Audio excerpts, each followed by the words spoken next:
Abbiamo intervistato Angelo, una persona senza tetto che frequenta la parrocchia proprio di Cita Marghera. A voi l'intervista.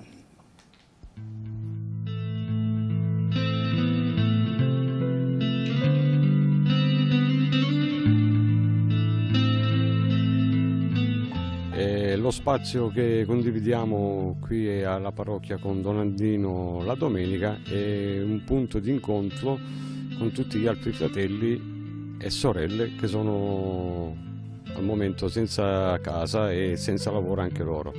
Si fa una colazione tutti in comune, siamo di religioni diverse, proveniamo da posti diversi, però ci unisce una sola cosa, l'amore, la fratellanza con tutti quanti. Le difficoltà economiche dividono più i ricchi dai poveri, ma tra di noi non ci sono divisioni, anzi se c'è un euro lo si divide per farne magari 50 centesimi a testa. Molti non dovrebbero dimenticarlo, che noi italiani nel dopoguerra siamo stati i primi a essere emigranti nel mondo, negli Stati Uniti d'America, in Germania e come in tanti altri posti.